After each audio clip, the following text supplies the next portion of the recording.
applies. I don't have to follow what he said. And he's shown that. He's shown that again, as you said, in Crimea in 2014 and the Donbass in 2014, again in 2022, and every day in between. So he had 2 Minsk ceasefires that he agreed to after the 2014 intrusion invasion. Didn't live up to those. So I think this is the problem. And Marco Rubio talked about this yesterday on air. Marco Rubio, as a senator, was reminded by Kristen Welker on Meet the Press that he had said, you can't trust Vladimir Putin. And he said yesterday on Meet the Press, well, that's true in effect, but that's why you have to have structures that can make this enforceable. What that structure looks like, though, that's the big question. And does America play any significant role in it that can be trusted in and of itself? It's not enough to simply say, hey, we think Ukraine ought to be secure. You have to have something in place that gives Ukrainians enough confidence to believe that something is different this time and not the same as it was in 1994, not the same thing as it was in 2014. Can Europe stand up and guarantee the safety of Ukraine without the United States, Jillian?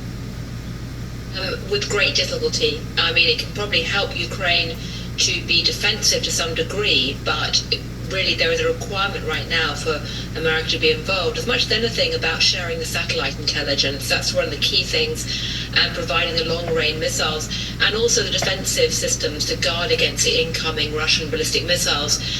It's worth pointing out, I mean, I have the Ukrainian Air Alert app on my phone because I've been back and forth to Kiev quite a bit, and I'm going next month. And the level of attacks from Russia in the last few days has really escalated. So the idea that Putin is seeking peace does sound pretty hollow to most Ukrainians. It's also worth pointing out that the thing that really haunts the Ukrainians and some of the Europeans is the memories of Chechnya. Because Russia went into Chechnya, and I was actually in the former Soviet Union at the time. Russia went into Chechnya once, they flattened it, they went withdrew and seemed to create some kind of peace. And then a year or two later, they went in again and flattened it all over again and really took control. And Russia has a whole military doctrine of creating armies that are designed for wars of attrition.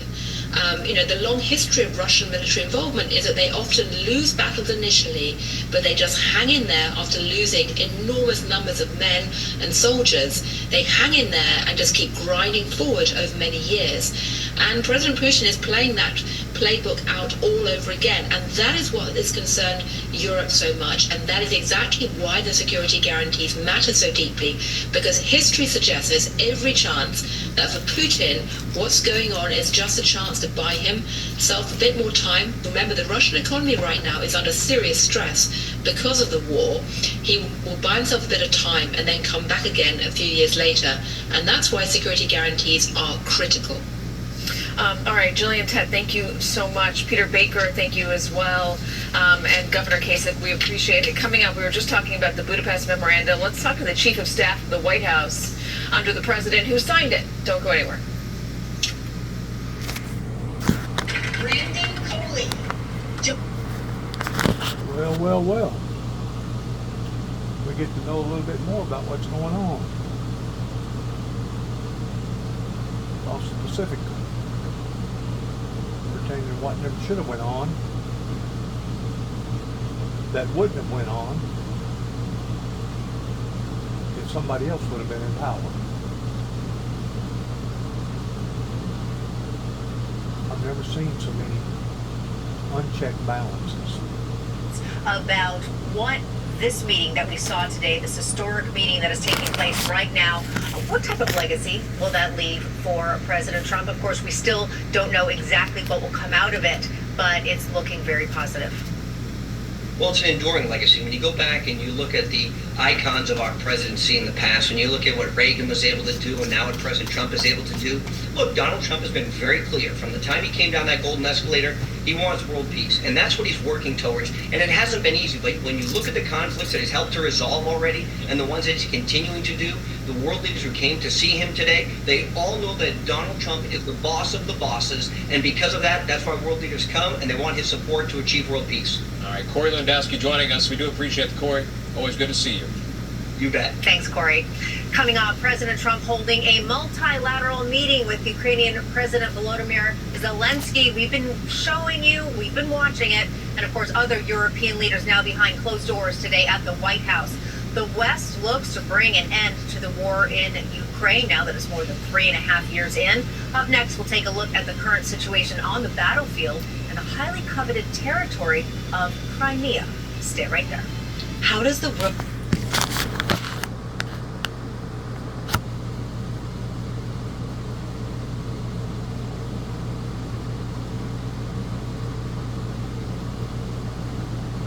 Always been struggles between war and peace. And the thing about it is, it's just the opposites of good versus evil. I mean, people should learn how to get along. And the Bible talks about that the wheat grow with the tares until time of harvest. You got a lot of people that want to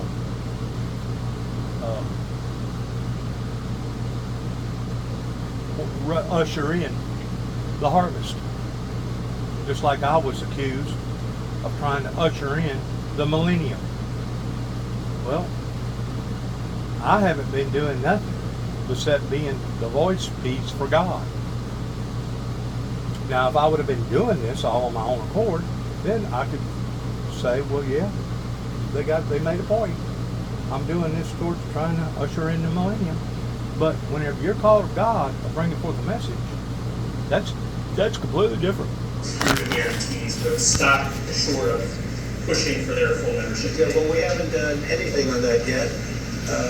If you look back and you go back long before President Putin, it was always a statement that they would never allow Ukraine into NATO. So that was a statement that was made, but we haven't discussed any of that yet. We're going to be discussing it today.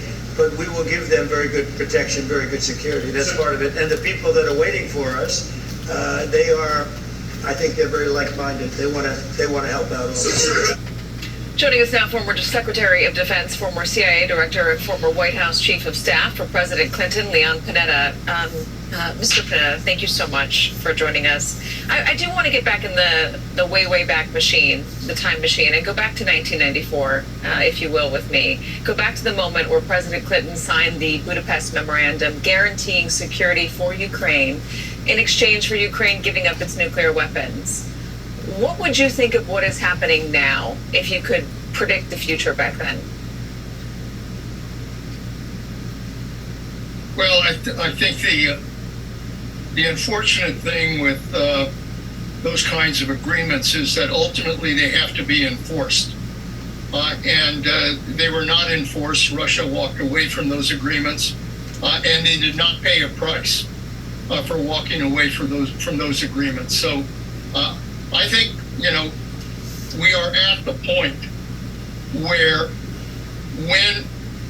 when you want to get something done, you've got to back it up and you've got to make it happen. And until people are credible with regards to making it happen, we're going to have a hard time ending this war. Does Ukraine trust any agreement on security?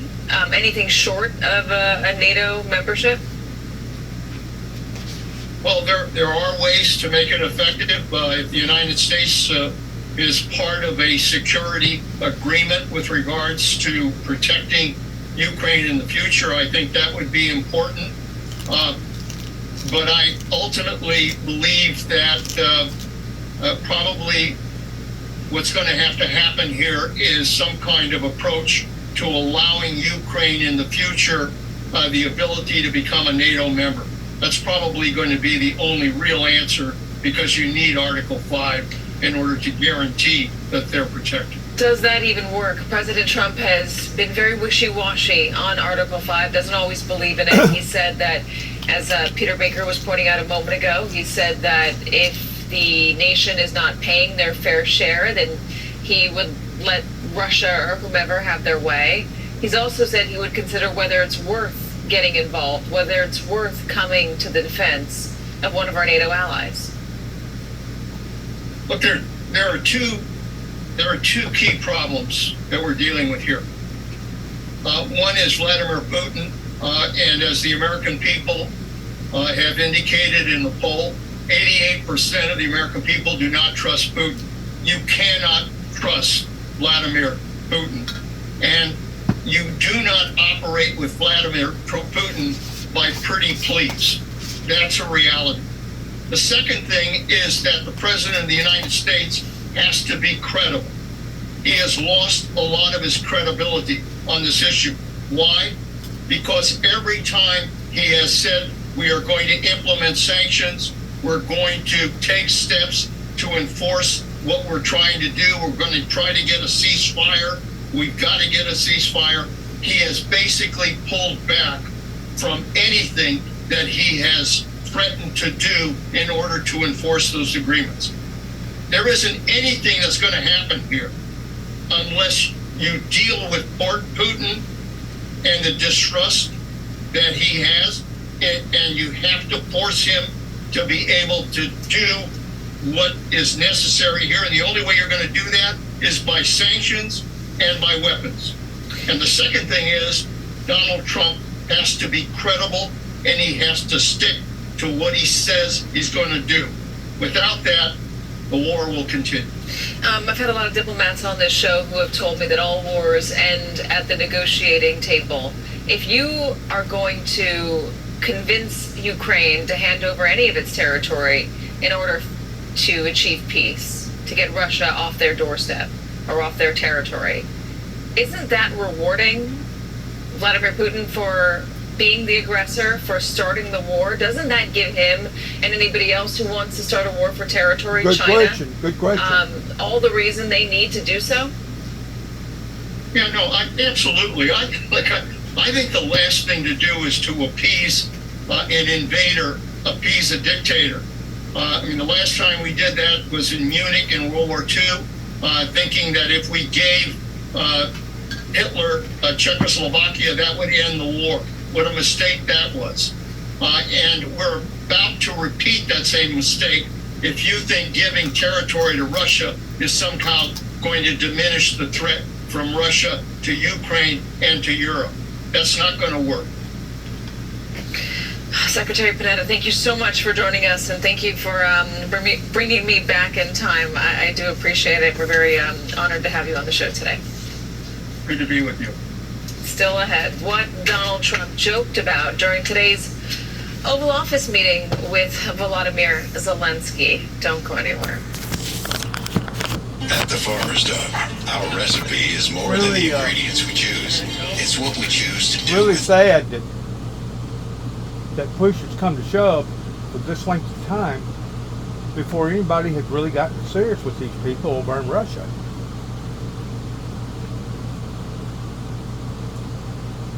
You know, it took somebody like Ronald Reagan that had the backbone, that stood up to an aggressive force that basically told them, didn't accuse them, but told them that they was an evil empire because of their communist attributes that they display upon to their own citizens.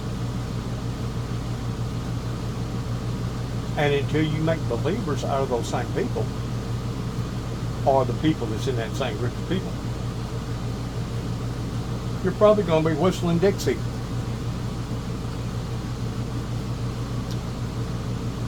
If it was me, I wouldn't give 1 inch. Not 1 inch would I give.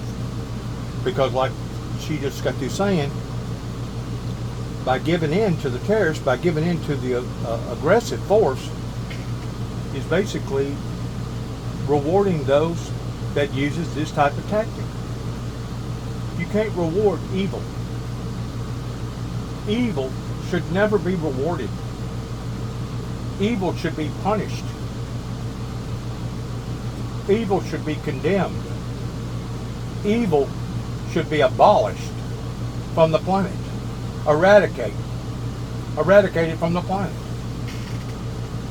Wasn't it Dick Cheney that used the example of going to war over in the Middle East by saying he wanted to eradicate the axis of evil? Plus, they used the concept of wanting to bring stability to that region. Of course, we see where that basically all backfired in the American people's faces. Instead of bringing stability to that region, it actually brought more instability to that region.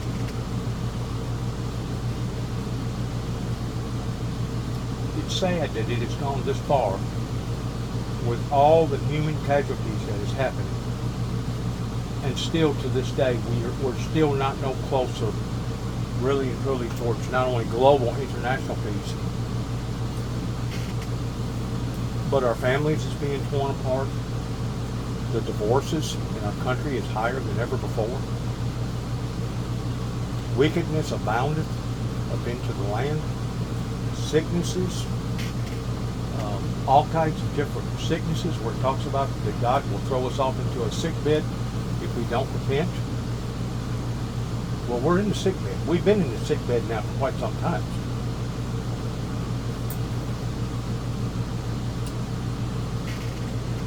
And of course, the next level beyond the sick bed is to throw us off in the Great Tribulation. And I tend to wonder if that's exactly where this is going to lead off into, because you can't tell me that the world in and of itself, those that was familiar with what was going on during World War II, because not everybody had technology to the degree that they actually knew that a major battle was going on. But today, they will know. So the whole world will be plunged off in the Great Tribulation if that occurs on the same level like it did during World War II. Repent, or else I will throw thee off in the Great Tribulation. Because during the war you can't have elections, but we can do security. We need, maybe, how to say, we need a truth, yes, everywhere, the battlefield, in the sky, and the sea, yeah, to make possible for people to do democratic, open, legal elections. So you say during the war you can't have elections. So let me just say 3.5 years from now. So you mean if we happen to be in a war with somebody, no more elections? Oh, I wonder what the fake You like this idea? For context, it is against the law in Ukraine to hold an election during a time of war. We do not have that war, we don't have that war, but we also do not have that law here. We can still hold elections, even under martial law. That's going to do it for me today. Deadline White House starts after a quick break. Now that was something that I wasn't aware of, because I was under the impression that if things was so unstable in America to the point of declaring martial law, that basically the president that was the president before all that broke out will continue to be the president until things smooths over enough to be able to handle or hold a federal election. That's what I've always been told. Now, I may have been told wrong. I haven't looked it up in the books. Maybe she knows what she's talking about. But if things were so chaotic to the degree that it was debatable of whether or not you were going to be able to hold a federal election, would the people even want to have an election towards people standing in line for hours and hours and trying to grasp the needs and the wants of the nation? Would people even want to insert into a federal national election if total chaos was breaking out amongst us?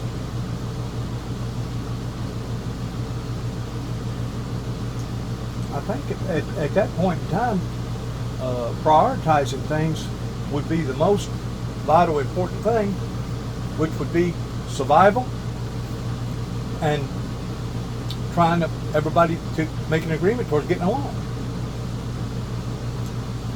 regardless of what president it either was or it was not in power. So I debate whether or not what she just got through saying is accurate according to our Constitution, according to our books. But once more, I may be wrong. I could very well be wrong about that. I hope in a way that she's wrong, because to me, it wouldn't be a fair election if most everybody was voting under the pretense of fear or anger in the aspect of choosing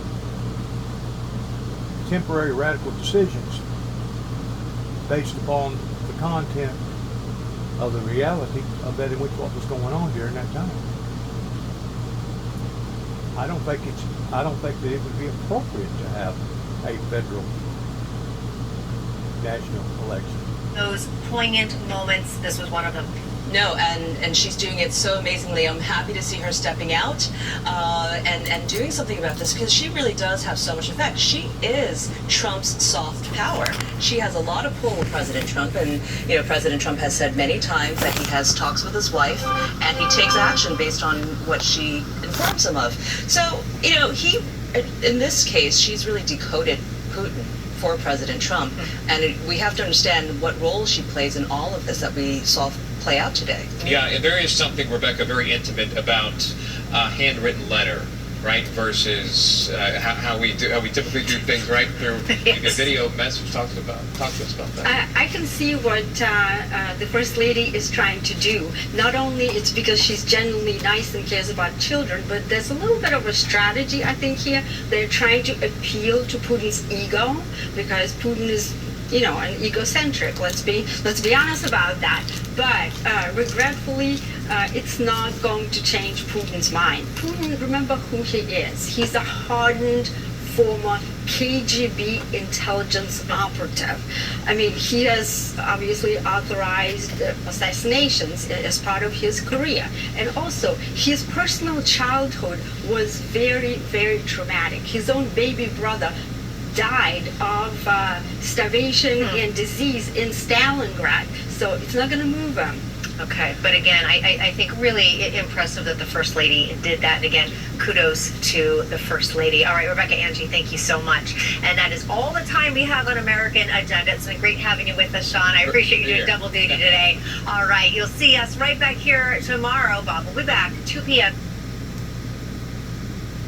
Denies those allegations. The judge said he would rule as soon as possible. And a very eventful day today, President Zelensky at the White House. Yeah, certainly, and a phone call soon to be expected going from Donald Trump to Vladimir Putin whenever that meeting wraps. We've got you covered with the latest. The Arena with Casey Hunt starts right now. This is CNN Breaking News. The breaking news, of course, is a historic day of diplomacy ongoing at the White House. Hi, everyone. Welcome to the Arena. Casey Hunt is off. I'm Dana Bash. Right now here in Washington, a major moment in the push for an end to Russia's 3.5-year-long war on Ukraine. President Trump is hosting President Zelensky alongside some of Europe's most influential leaders, including the heads of NATO and the EU.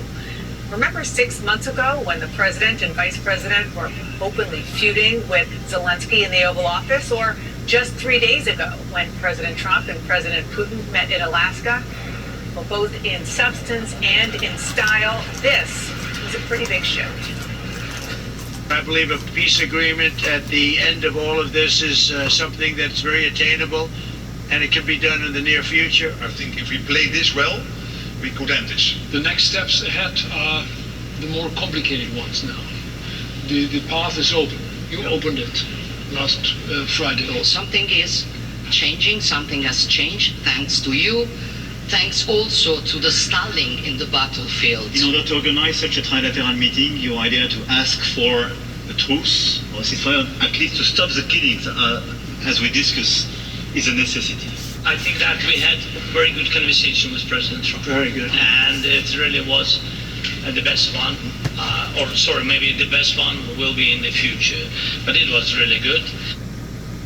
We're covering this story from Ukraine, from Russia, and right here in Washington, D.C. at the White House. Let's first go to Kristen Holmes there. Kristen, we saw and heard President Trump signal that a resolution on what he and others are calling security guarantees for Ukraine could be reached as early as today. I won't ask you what those security guarantees actually are, because I don't think anybody knows the answer to that yet. But what are you hearing from your sources as these meetings are going on about where things stand right now? Well, Dana, we know from listening to these European leaders as well as listening to Zelensky, that these security concerns and these security guarantees are one of the most important things that trying to get sorted out today. And President Trump, it was very interesting to see when he was asked specifically what it would look like. He was asked, would the United States consider putting troops on the ground? And he didn't rule it out. There have clearly been behind the scenes conversations as to how far the United States is willing to go. He even said specifically that while he wouldn't answer the troops on the ground just yet, that Europeans would be the first line of defense, but that the United States would certainly be helping out on that front.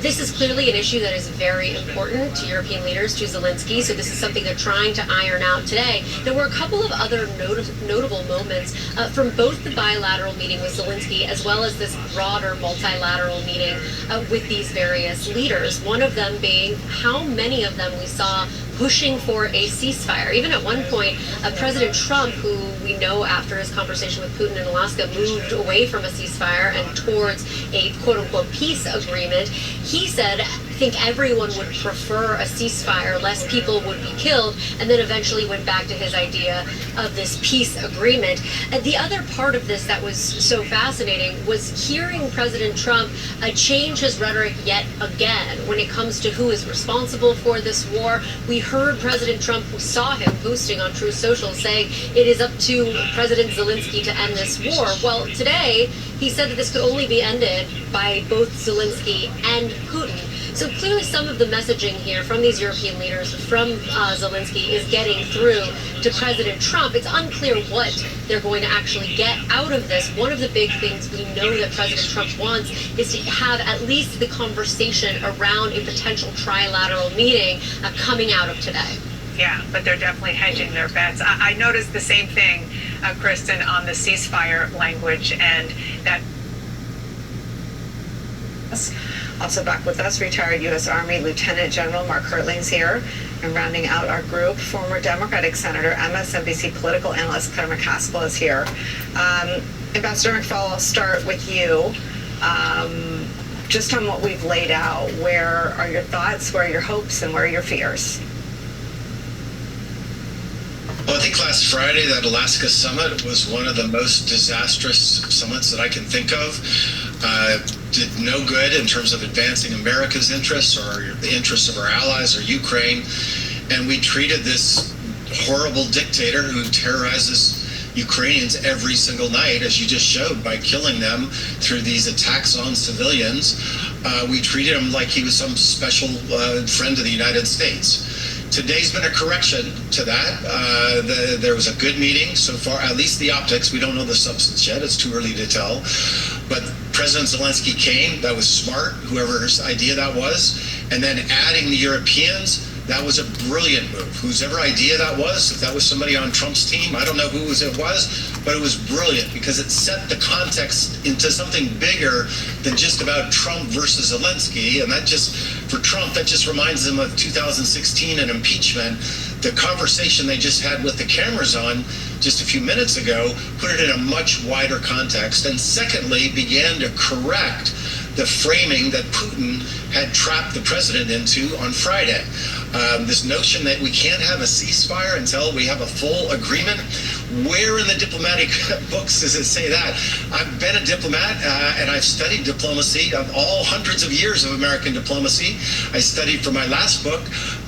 There's no rule book that says that. That was a Putin line, just so as you were discussing. I'm glad, especially the chancellor from Germany said we can revisit that. And then secondly, talking seriously about security guarantees that might include European soldiers in Ukraine. That is progress. I would like it to be a NATO security guarantee rather than a NATO light security guarantee. But if you have to settle for something, that's much better than no security guarantee at all. I saw that was progress. The hard part, of course, comes when we get to the issues of territorial land swaps or. To me, this is all false hope. It's all false hope because you know good and well right now, President Putin and all his little cronies are making telephone calls to people like North Korea, people like Iran, other people. They're getting their alliances in line to determine whether or not they want to tell everybody to go screw themselves or what type of backing that they're actually going to have. Because whenever you get to looking at something this in depth, if you're thinking that it's only going to affect only the Russians pertaining to these secondary sanctions,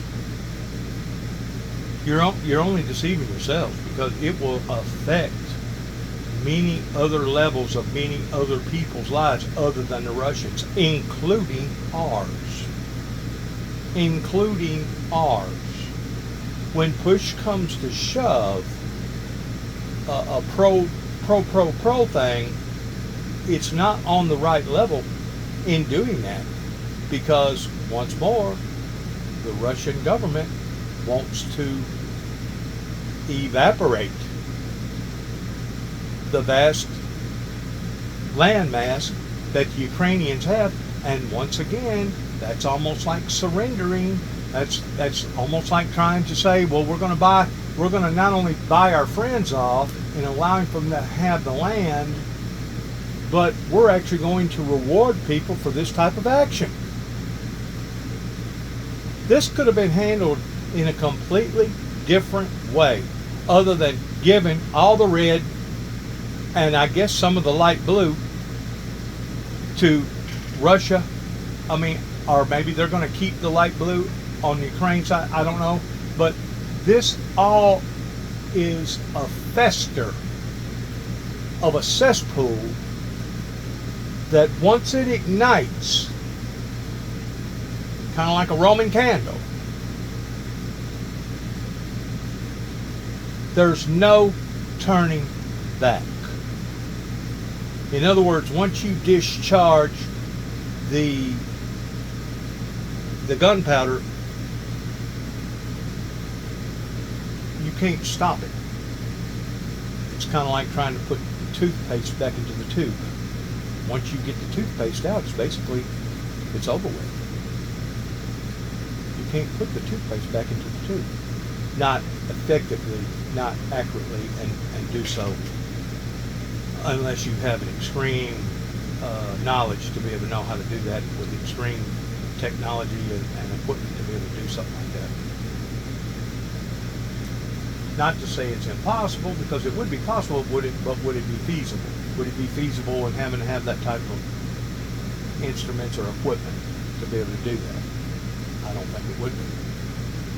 That's the reason why the retail stores, whenever they put something on clearance, once it goes down on clearance for a certain amount of times, it usually bottoms out at the 75% level.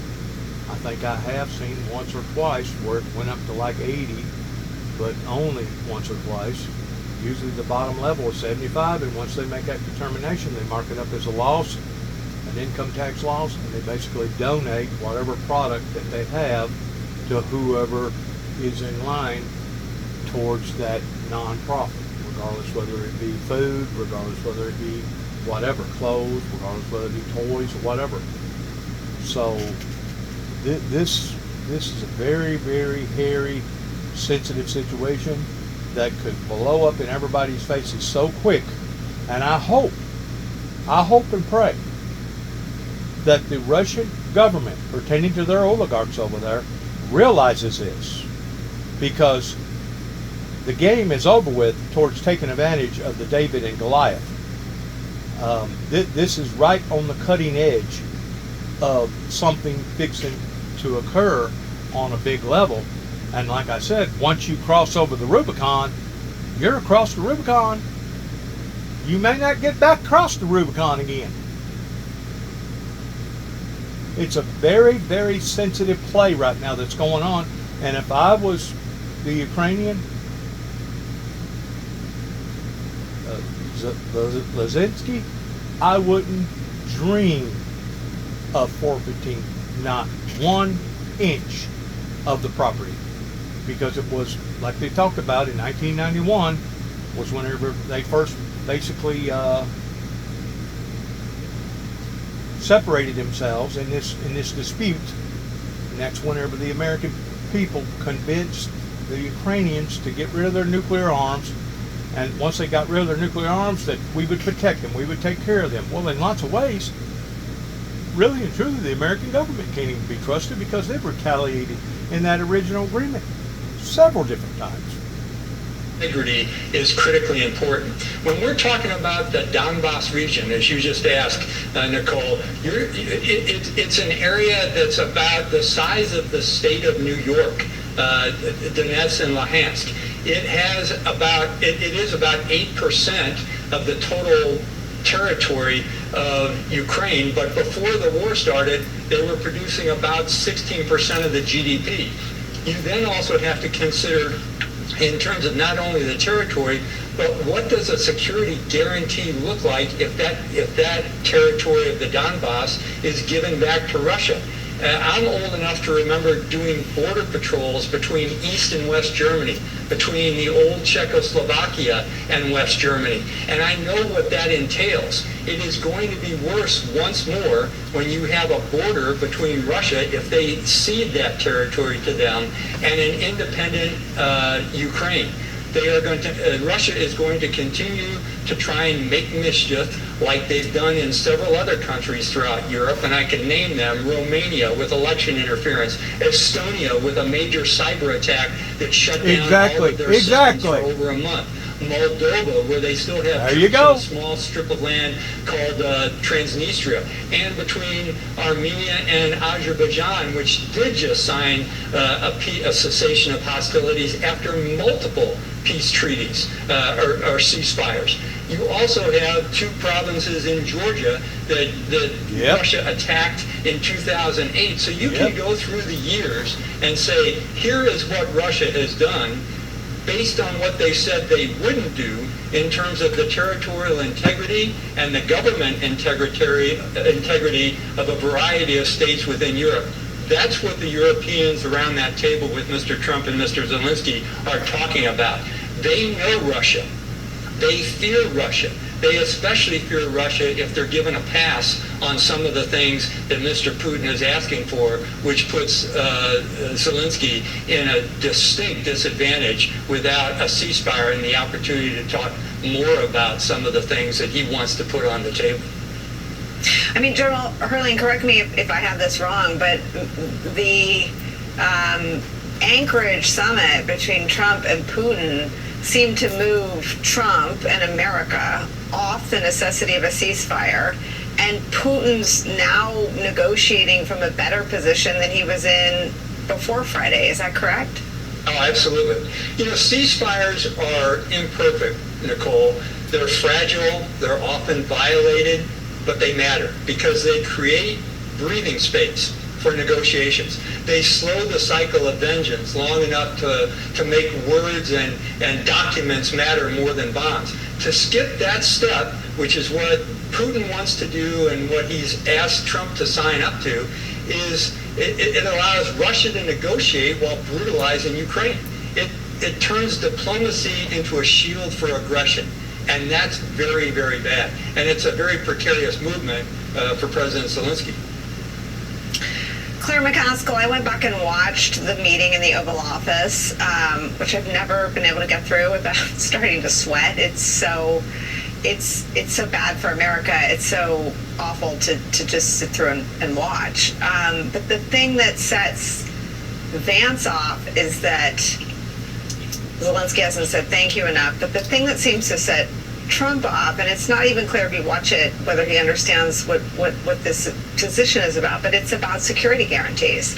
And Putin has an absolutist opposition to what Zelensky means when he talks about security guarantees. What are your thoughts on the substance of what's being discussed and debated today?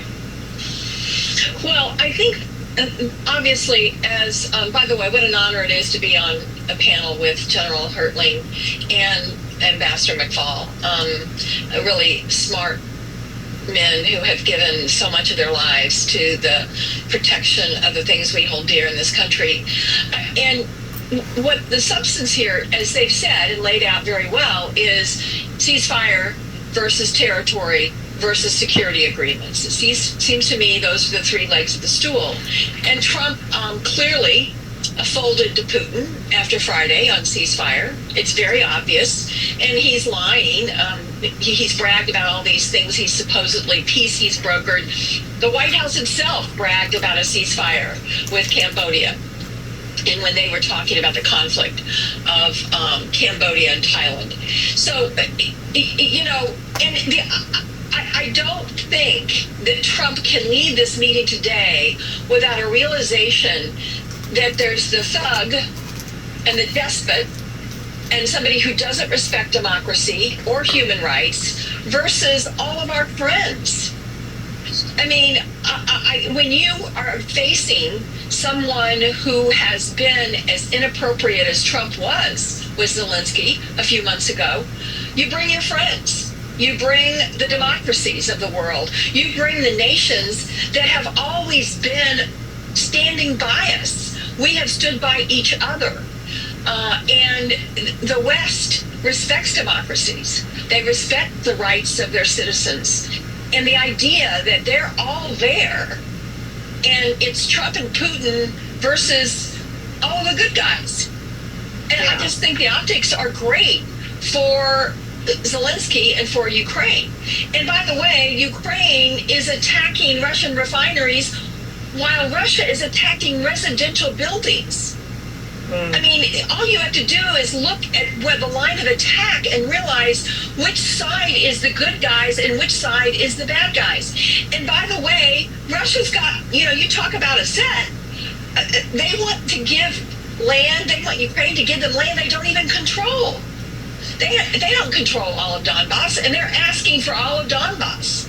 So rather than Trump saying, "Are you kidding?" he comes back to the White House saying, well, no ceasefire. We need to talk about giving away all the territory to Russia. I'm really glad Europe's there. I think it could make a difference. All right, no one's going anywhere. We have much more on what is happening right now live in this meeting of our traditional Western allies and Ukraine and Donald Trump at the White House. We'll talk about the view from Ukraine a bit more. Our country's still reeling from devastating attacks day in and day out, including the strikes we're talking about from last night. Former National Security Advisor Susan Rice will join us later in the program on what today's meetings say right now about America's place in the world under Donald Trump. Quick. You know, there was a toss-up at one time to the extent that even the state of Hawaii went under a red alert in thinking that North Korea was fixing to blow off some sort of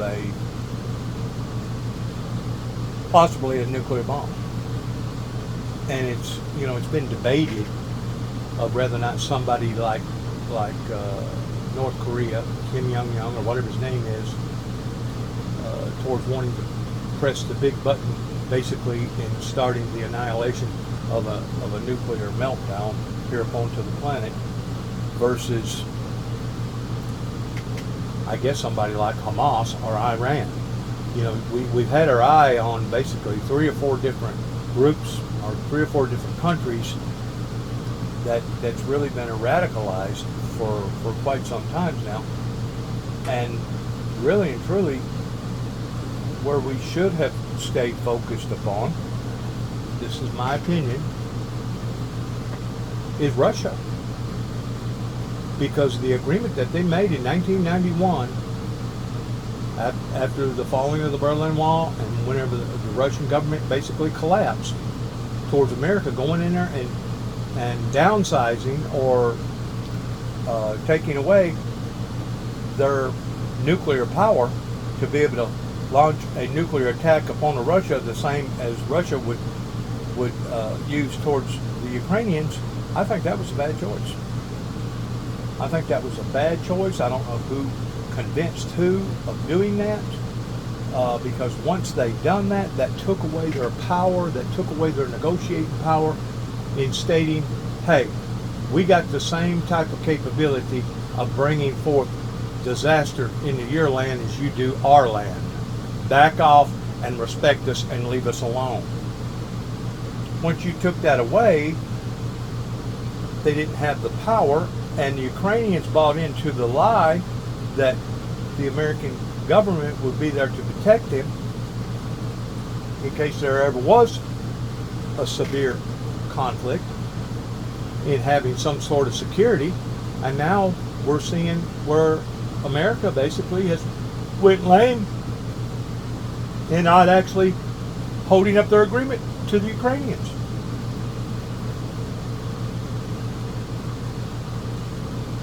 I kind of like the concept whenever somebody made mention about us getting involved with the Ukrainian people under the pretense of us owning some of their mineral rights over there. And I don't know for sure where the mineral rights would have been. I don't know what particular area that they're talking about. But I kind of like the idea that once we have made a obligation and they've made an obligation to us, if Russia was blowing our mineral rights areas up, they wouldn't just be making more with the Ukrainians, but they would basically be making more with the American people. I kind of like that idea myself. I don't know how come they didn't really push for that idea. Reasons why Ukraine wants to be in NATO. We sort of were able to bypass that and get an agreement that the United States could offer Article 5 protection, which was the first time we had ever heard the Russians agree to that. We're back with Ambassador McFaul, General Hertling, former Senator Claire McCaskill. Ambassador, so Russia has said yes to Article 5 protections for Ukraine? Is that something that Russia has confirmed? No, they have not. In fact, they just put out a statement in between the break saying they're categorically against any European soldiers in Ukraine. And just I'm sorry, I'm shaking my head about Mr. Witkoff, but I just feel, just two factual things. First of all, why are we asking Putin's permission for what we do with the sovereign country? Exactly. Ukraine? Exactly. What, we didn't ask Khrushchev, are you okay if we create a NATO? President Bush didn't ask Putin, are you okay if we expand NATO to the Baltic states? He didn't do that. He said, we are doing this. It's none of your business. You are not involved in this. And this linking of what Ukraine is doing with the West to the debates about territory, I just think is just such a bad diplomatic move. But the second thing is they didn't agree. They literally just put out a statement contradicting what Mr. Witkoff said. So I don't know who he was listening to. Sometimes they don't get it right. But that is not the official, that concession was not delivered in Alaska, at least according to the Kremlin. Maybe they're lying too, but they just put out a statement categorically denying that they had agreed to that. Ambassador, you talked about a reframing. I mean, what is the prospect of getting back to where we were before Friday afternoon? I mean, it sounds like Putin succeeded in reestablishing himself. Those pictures will live forever. Walking down the red carpet, shoulder to shoulder. Well, I guess he's shorter than Trump, but next to Donald Trump, being glad-handed, sort of giving new meaning to the word glad-handed. Trump touched him several times with what looked, at least to the eye, like affection and affinity. Getting in the beast, getting in the presidential limo, which, as we discussed at the time, if not unprecedented, is exceedingly rare.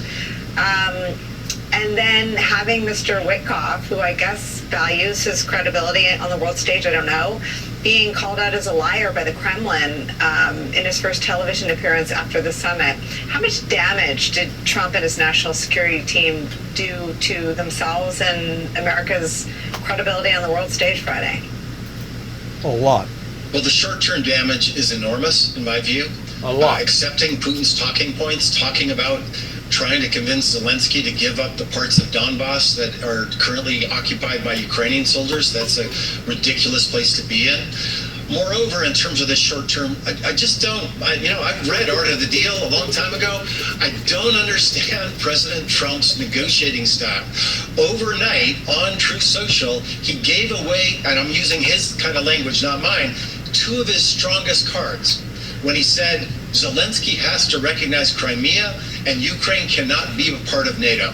Now, I don't think those cards should ever be played, but if you have those cards, You should play them to get something, Mr. President, from those cards. Okay, we're going to keep them out of NATO. What do we get from you, Mr. Putin, in return? So the short term, I just think, is damaging. The longer term, however, Nicole, might be a good news story for America. You know, you and I have talked a lot about autocrats versus Democrats on this show over the last several years. And you know what? Most Americans agree with you and me. Most Americans know who's good and evil in this conflict. How many polls do we see where 80% of Americans agree? Very rarely, but they agree that Putin is a bad guy. They don't trust Putin. And I think Trump is underestimating the American people on this. My next book is called Autocrats versus Democrats, by the way, partly inspired by our conversations. And it's a book not written for American foreign policy officials, but to the American people, to try to make the argument why this fiasco in Alaska is not the American way, it's not in American values, and it doesn't serve America's national security interests. And I think Trump may have overreached on this case, and I think that in the long term could be good for getting us back on track after the Trump administration is over. I'm going to comment about the mites. I've always been told that mites grows on chickens' bikinis, pertaining to chickens having mites.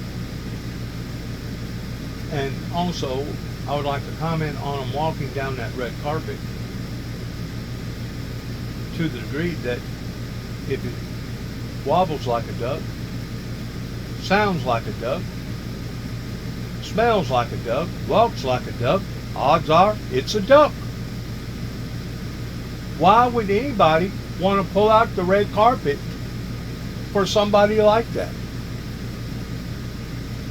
I'm like the ambassador there that spoke. I just don't understand what type of technique that's going to appeal to, other than appealing to the Russians that we're the ones giving in. Were said, one by the president, another by a reporter. The president said this was Biden's war. No, this was not Biden's war. This is not Zelensky's capability of stopping this war. This was Putin's war. He decided to do it. He was thinking about it for a very long time, probably over 10 years, and he conducted it even after he was warned not to do it. The other thing that was insulting to me was when a reporter, and I don't want to name the name of the guy, but he asked President Zelensky as the first question, how many more people are you going to send to their death before you really go toward a peace conference?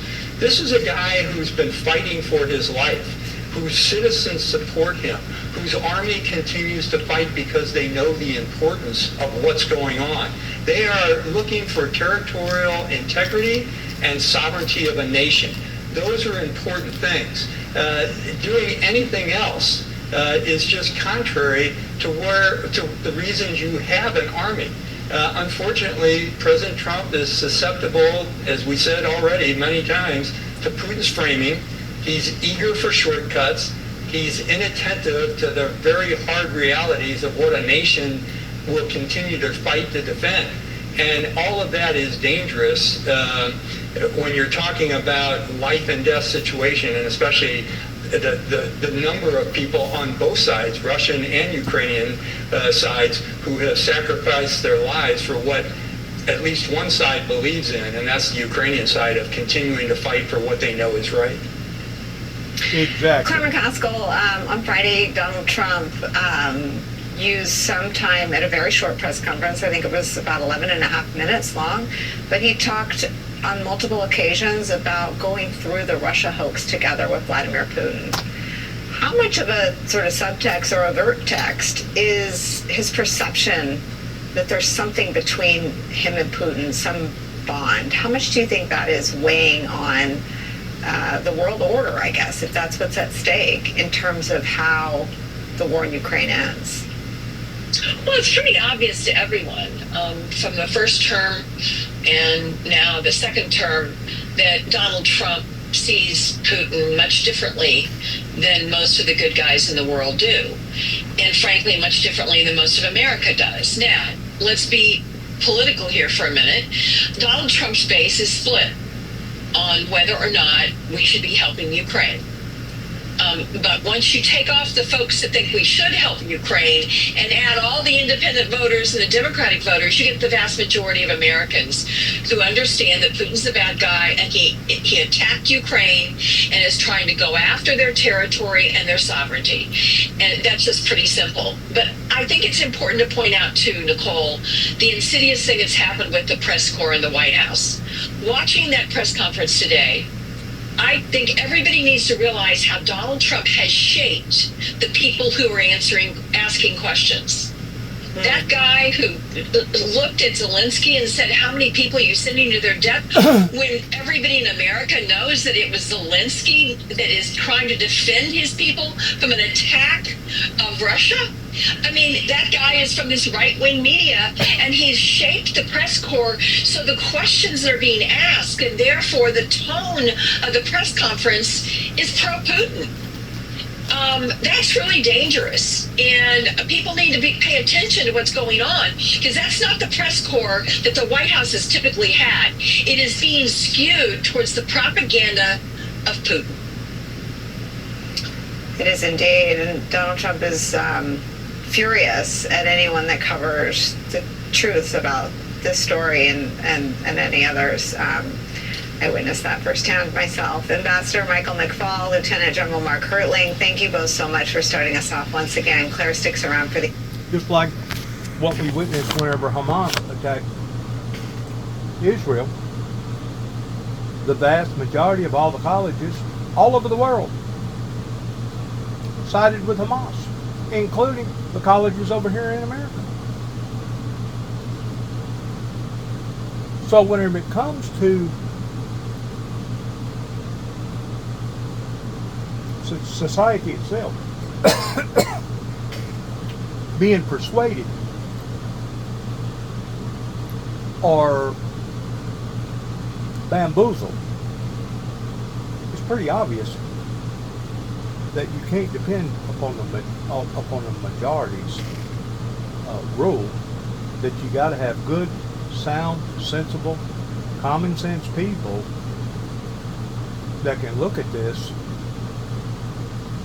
in the right dynamics and saying, well, you know, really and truly, it's more of a pride issue with Russia and the Ukrainians, that now the Russian government has egg on their face because they didn't achieve what they wanted to achieve in just a few days. The Ukrainian people didn't just bow down and surrender, similar towards how the Afghanistan people did. So there's already a vanquish against the Russian government, in addition to what Ronald Reagan was telling them that they was about years and years ago. So I tend to wonder who is actually pushing towards Armageddon here. Is it North Korea? Is it Iran? Is it Hamas? Or is it Putin? Is it the Russian government? I'll let you decide. Because anybody that wants to make a wasteland out of the territory that they're wanting to engulf, I feel like that there's more incentive in their motive, which is a malice, evil motive, in saying, beating their chest and saying, we told you we could whip you, we're going to whip you. Well, yeah, whenever you're the bully on the block compared to David and Goliath, no wonder you're going to win. No wonder you're going to prove your point. But this has got something else to do with other than territorial rights, because why would you want to blow up bridges, roads, infrastructure, civil society basically, and basically turn it into rubble? Why would you even want that, knowing that it was going to cost billions of dollars to ever rebuild it to begin with, to put it back like it was? So there's something else going on here other than territorial rights. And it's got to do with arrogance. It's got to do with pride. It's got to do with boasting. One beating their chest and saying, we told you you wasn't going to win, you wasn't going to win, you wasn't going to win, and now we're going to make sure that you don't win. And whenever it comes to evil, there's no comparison to what a group of people that's trying to defend themselves over an invasion versus the invader. There's no question. So why are we negotiating with terrorists? I thought that was part of our primary principle back in the early 80s whenever Ronald Reagan said, we do not negotiate with terrorists. And basically, Russia has proven themselves to be a terrorist group. The same as Bin Laden, the same as the Taliban, the same as the Shiites or some of them other people over there that's constantly doing crazy things. I just think the whole approach is the wrong approach by putting out the red carpet, because you cannot display weakness to your enemies. As soon as you do, they're going to take advantage of you. This is where the Christian society is also taking a leap backwards, a step backwards, in compromising with sin to the degree that now our own streets, our own communities, our own states, our own country is no longer fitting for others to come to because of it being so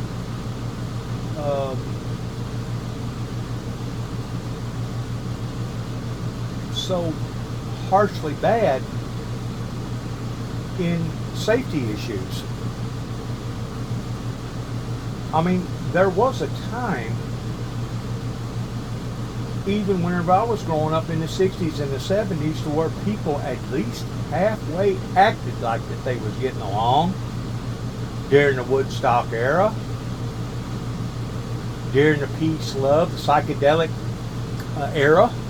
They was at least acting like that they was getting along. Today, they don't even act like they're getting along. I mean, look at the divorce rate. Look at all the commotions. Look at the arguments. Look at all the other problems towards suicides and the gun violence and everything else.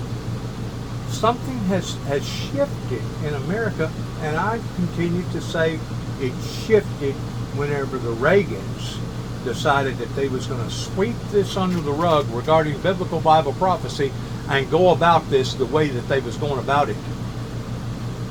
Because in actuality, yes, Saddam Hussein needed to be taken out, but there needed to be a better plan of action towards what are we going to do after he gets taken out.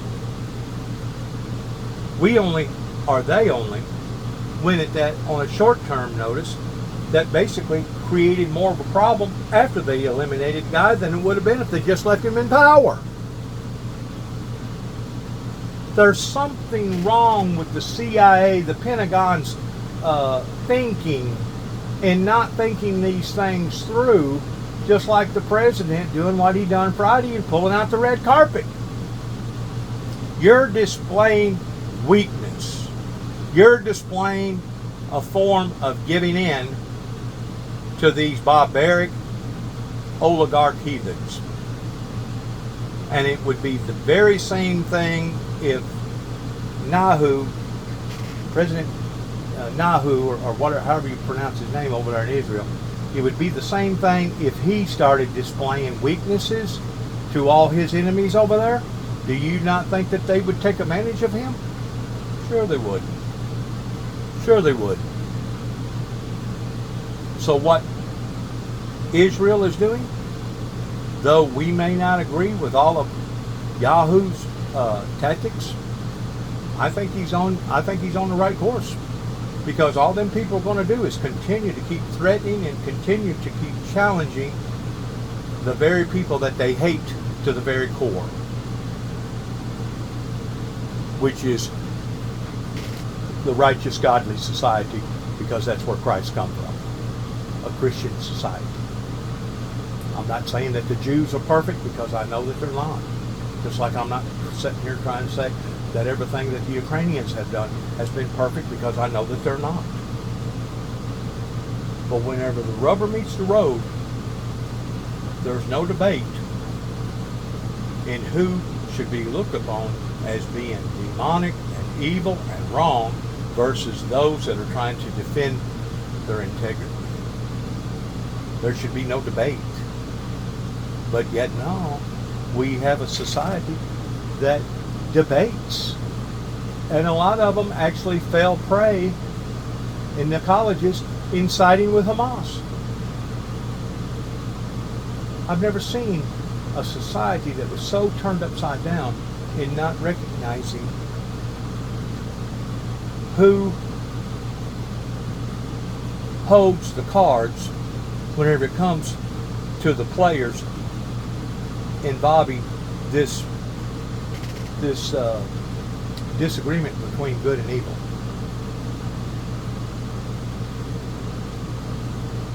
I mean, I guess you can believe that evil's going to win over good if that's what you want to believe, but that's not what I read. I read that the meek is going to inherit the earth. I read that light is greater than darkness. I read that good will exceed and excel over evil. That's what I read out of the King James. I guess it's a matter of one's perspective of whether or not you're looking at the glass of it being either half full or half empty,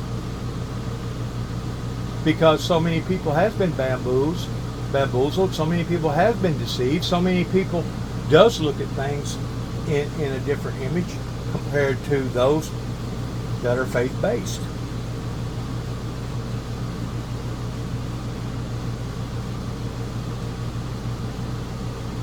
Good luck to all of us in these very, very sensitive moments of time that we're dealing with, not just at the White House with Zelensky and the Russian government and Putin, but good luck to all of us involving all these affairs, because it's pretty obvious that the devil that is out to steal, kill, and destroy, it's very obvious that the teachings of Christ for Satan, the Lucifer and Lucifer, was a liar and a murderer from the beginning towards being a defect. It's very obvious in where this trajectory is trying to go, which is total annihilation of humanity. Basically the extinction of humanity, because if there ever was that Roman candle to go off, and then another Roman candle goes off, and then another Roman candle goes off, and then all the Roman candles goes off, who would win the war? No one would. No one wins that type of war. It would basically be self-mutilation. And that's the trajectory that they're on. I don't know if they just don't have enough courage to kill themselves, or they're just wanting to turn it into a game of whether or not they can kill their opponent before their opponent kills them. I don't know, but the bottom line is this: evil has really gotten a foothold in the past 30 plus years, and unless we're willing to look at this in the right frame of mind, in who is actually the instigator of all this, we will never see true utopia or peace upon this earth. God bless America, and God bless our troops.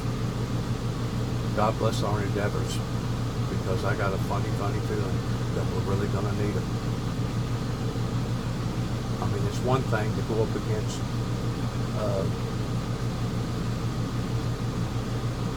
the people considered our neighbors south of us pertaining to the Mexican cartels. It's one thing to go up against them. It's one thing to go up against the black market pertaining to all the fentanyl that's coming over here from places like China.